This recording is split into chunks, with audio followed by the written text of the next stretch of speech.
Broadcasting from Salisbury University campus, this is WSDL Ocean City, NPR News Talk 90.7. Putting Delmarva first. Stay tuned for Delmarva Today with your host, Don Rush.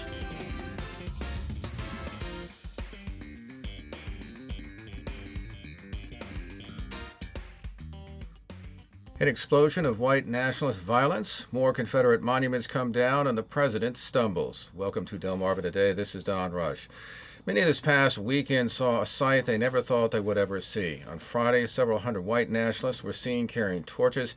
They made their way across the University of Virginia campus in Charlottesville. They shouted slogans including "Jews will not replace us" and "Blood and Soil," reminiscent of the 1930s Germany. That was followed on Saturday by a clash of neo-Nazis and Klan members with counter-protesters.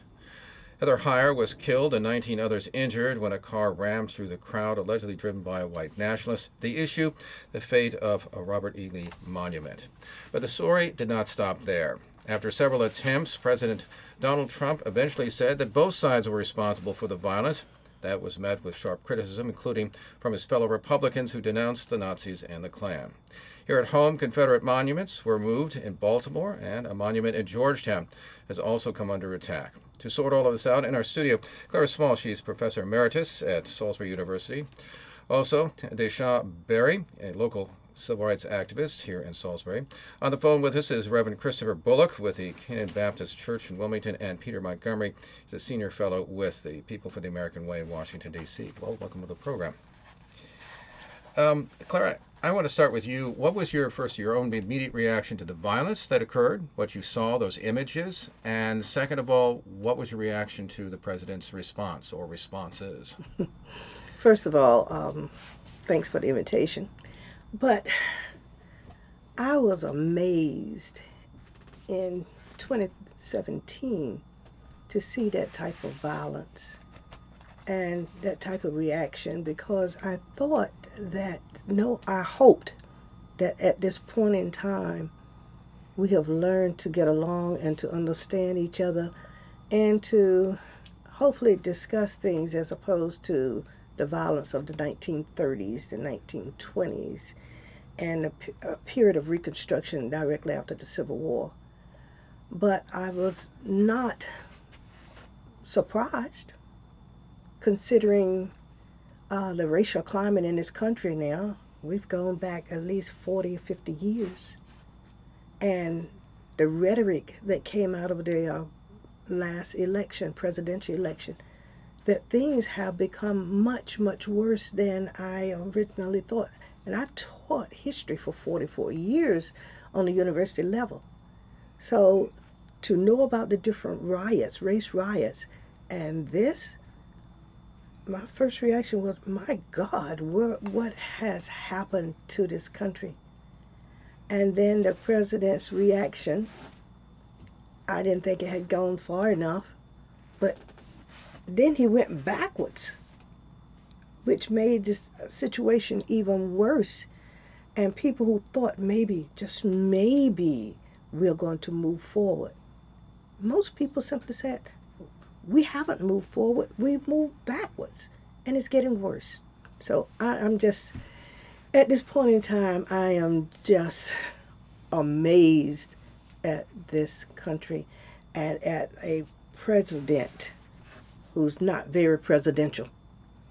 And he said he wanted to unify the country. You cannot unify the country using that type of rhetoric. It's much more divisive than ever.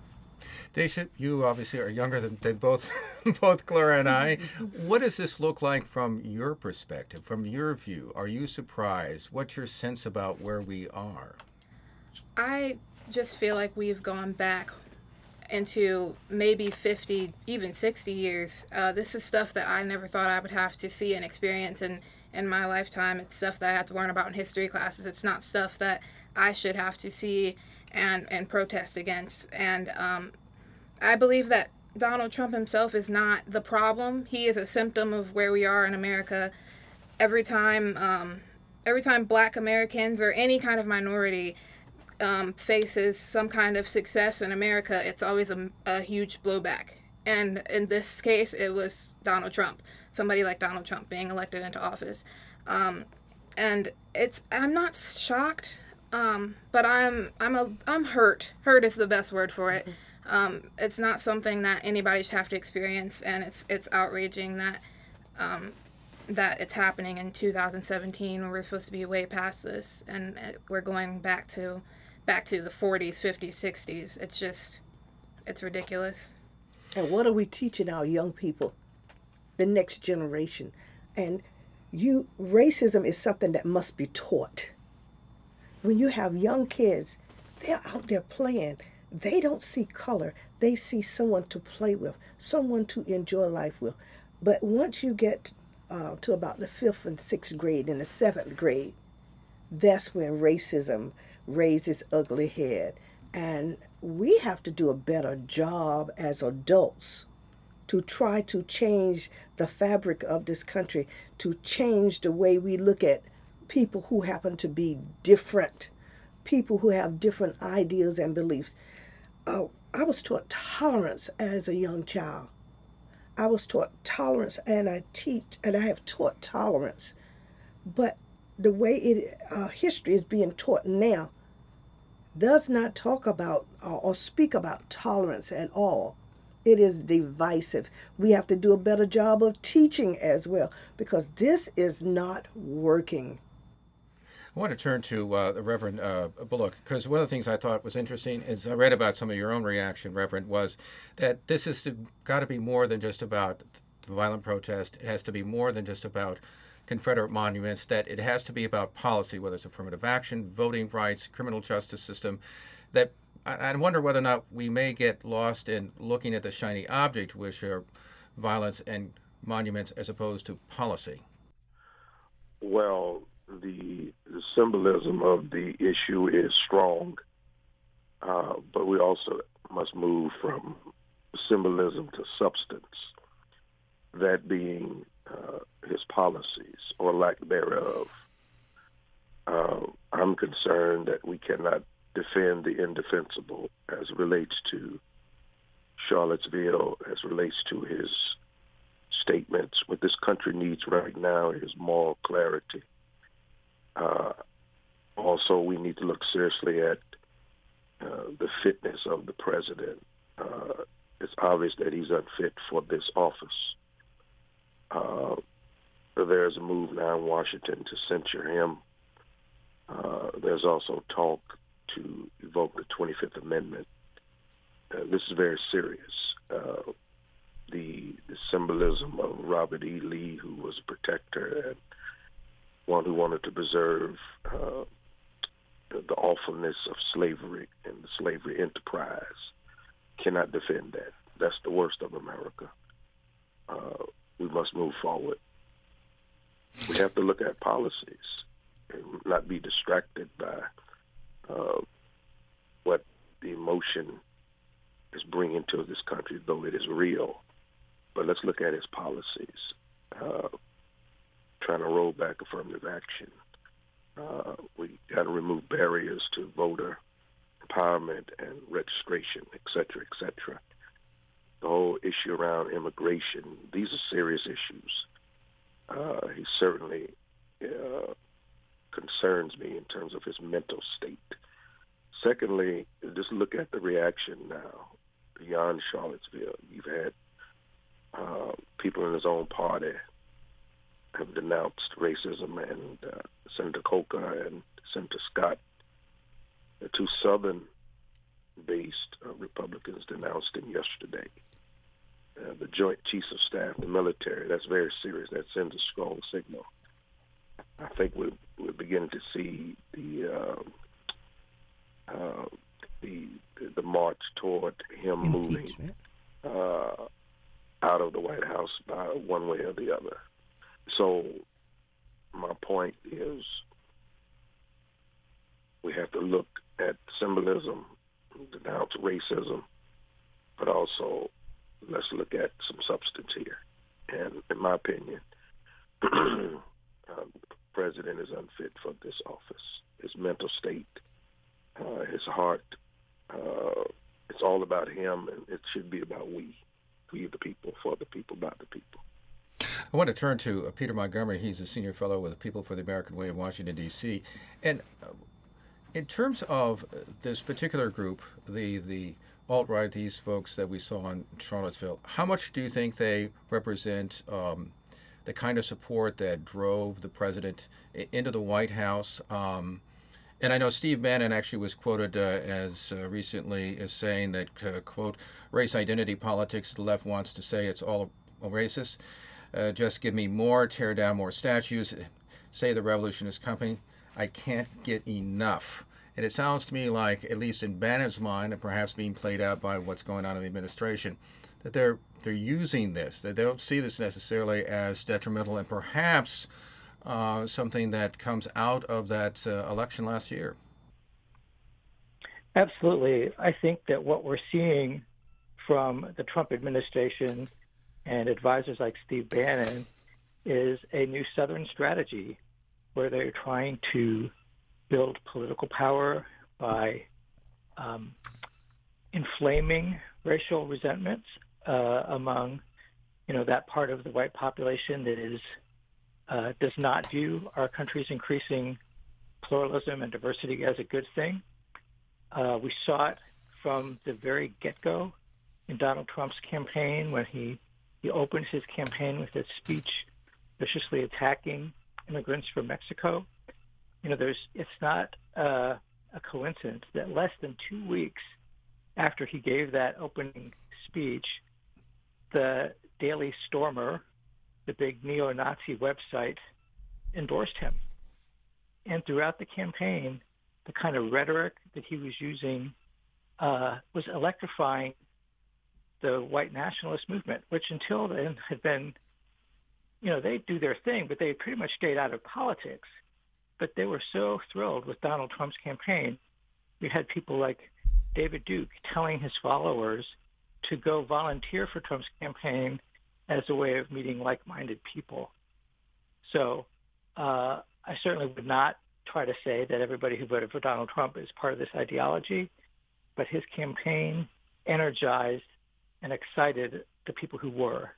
And his rhetoric around Charlottesville gave cover to some of those people and to the violent racism that they represent. And I think that's incredibly damaging. I think even if Trump was gone tomorrow, the floodgates of this toxic stuff into our political climate is something we're going to have to live with for a long time. And history should never forget that he and his campaign ushered this violent and racist ideology from the fringes of our political life and dragged it into the place we are now. And fear, based on fear. People are afraid of each other, instead of trying to work together to make this nation a better nation. And that it has taken a large number of people working together to make this nation what it was. And his rhetoric was to make this a better country, a better nation. We were a decent nation. But at the same time, other countries are now looking at the United States and wondering, what in the world is going on? Dai'sha, I wanted to ask you, when you see these Confederate monuments, we have obviously one, the Talbot Boys, obviously in Dorchester County. We have some controversy now going on in Georgetown, which we'll talk about in a moment. But what kind of reaction do you get, aside from obviously Confederate flags, which were certainly used during the opposition to integration? But what's your reaction to it? They never really bothered me until we reached this period in America where racism is a really prominent thing, and people are using these Confederate monuments and the Confederate flag as a racist symbol. It's a symbol for white supremacy more now than ever. And I believe, whenever I see a Confederate monument or anything of the sort, it's intimidating. It's concerning because I know that people use this in the heights of the civil rights movement. They put these monuments up as a slap in the face to the black Americans, and now more than ever, that's starting to show and come out when when people are trying to remove these monuments. The racism really comes out and it shows, and I want them removed. That's all there is to it. I don't think that those monuments honoring anyone who fought for white supremacy and the preservation of slavery should be in America. It may be in museums and history books, but statues and monuments honoring these people should not exist. I know, as a matter of fact, I saw Michael Steele, who was a lieutenant governor here of Maryland, noted that every time he actually was sitting he could see actually the statue of Justice Taney, who was author of the 1857 Dred Scott decision, from his office. He had to go by every day as an African American, one of the first to become lieutenant governor. I want to turn to you, Reverend Bullock, because amongst other things, there's now some focus on a Confederate monument in Georgetown. There's actually a request by the NAACP, a demand to stop funding the Historical Society down there until they get that removed. How significant is there an effort in Delaware to get some of these things down? I think Governor John Carney was on point when he made a statement this week that those monuments should be in a museum or in some other context. Also, we're troubled that that entity has received public taxpayer dollars. I think the NAACP is right to ask for the funding to cease. Delaware, we do not have a lot of monuments, but there is a undercurrent and a subculture of racism in our state. It must be exposed. It must be dealt with nonviolently. Dr. King declared that we should try to get along as brothers and sisters, or we will perish as fools. This moment in Delaware and Salisbury and this country calls for leadership, moral leadership, people of sober mind and clear, who can say that our past is our past. We can't change it. We learn from it. But Dr. King's last book was entitled, Where Do We Go From Here? And we must have leadership in Washington that will point this country in the right direction. And when I say Washington, I'm not only talking about the White House, but we have three branches of government. And I'm hopeful that the Congress, particularly those in the Republican Party, will stand up with moral conscience and say that if we can't get leadership in the White House, Mitch McConnell will lead. A lot of people need to know that Senator McConnell's wife is in Trump's administration. She's a cabinet member, and I know that she's been totally impacted by this in a negative way in some of the rhetoric. So Mitch McConnell has skin in the game. Paul Ryan, we need him to step out. This is not a black or white. This is right or wrong. So those who are right should declare that wrong is wrong. I want to turn to Peter Montgomery real quickly. What do you make of the Republican Party and its response? I mean, we have obviously people inside the administration. We hear that they're frustrated by the president's remarks and his response. There's some frustration within Congress, and yet with a few limited voices, we don't see a lot of pushback, except to push back on the fact that various congressional GOP folks don't like Nazis and Klan members and think they should be denounced. But we haven't really seen a direct assault on or direct criticism of Trump himself, it seems. Maybe it was indirect. How do you assess politically where they are there? Well, I think it's a really tragic failure of moral courage on a lot of the other Republican leadership. I mean, I do think we should welcome Republicans and conservatives who did quickly and unequivocally denounce the white supremacists and the violent racism at the root of what happened in Charlottesville. But, in our country, that should be easy. You shouldn't get a lot of credit for saying that violent racism has no place in our public life. Many of these same leaders have been fully supportive of state efforts to make it harder for African Americans and young people to vote. That's another place where we come down to policy. There are policies that are supported in this administration. We have an Attorney General, Jeff Sessions, who's trying to reverse progress that was made on mass incarceration, which has had a devastating effect on not only individual lives but whole communities, disproportionately affecting people of color. So I think we should be glad when people from the Republican side of the aisle are clearly and unequivocally denouncing this racism, but we need to go back to them and say, what are you going to do about why it? are you continuing to support this administration? Why are you continuing to support policies? And, this is not just me as a liberal speaking. Federal courts determined that voting laws in places like North Carolina and Texas had been targeted at African American voters and Latino voters, not just that they had the effect of falling on them. So Trump is a huge part of the problem because he played up and divisive rhetoric in his campaign.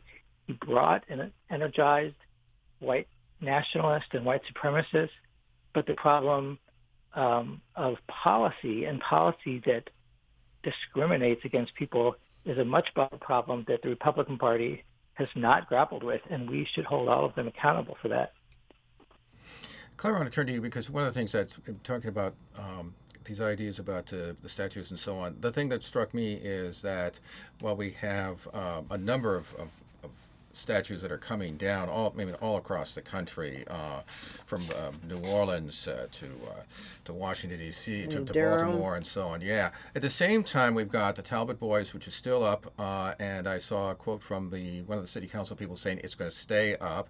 We have obviously the controversy here in Salisbury about the marker for a Confederate general who was in charge of the prisons and actually charged with some war crimes. Why, living particularly here in the Eastern Shore, is there a resistance? I mean, what kind of resistance do you see coming in this particular community? Is it difficult to come to grips with this? Is it? I mean, it doesn't seem as if anything's going to happen with these two things. It should not be difficult to make a decision about it. But if you take down the statue in Talbot, what about Frederick Douglass's statue in the same area? See, when you talk about statues and Confederate statues, how many statues do you have here on the Eastern Shore of African Americans? You have Frederick Douglass in Talbot County. You have Harriet Tubman here on this campus. I mean, I think that's the only statue of a woman even on the shore. How many other statues of other people, of other ethnicities and what have you? And worst of all, how are we teaching about those individuals? If we taught the students, the community about the history of those individuals, maybe there would be a different idea or perception of what was going on during those time periods. If we taught people correctly and taught history correctly, and we taught as we're supposed to, maybe we should not have some of the problems. Let me pose this one question, though, and it's a question I pose to other people. Do you think, and particularly this area is part of the South, do you think that the South has ever come to grips with the significance of the Civil War and the crime of slavery? No. Slavery is a question that many people don't want to come to grips with. We're working now to make people aware that African Americans did serve in the Civil War, and that's what some of the books that we're working on are about. And I had a student in my African American history class on a Friday afternoon to say, Well, blacks have never done anything in this country, and they definitely have not done anything on the Eastern Shore. Okay, my reaction was, okay, can I kill this kid? But if I did, I'd go to jail.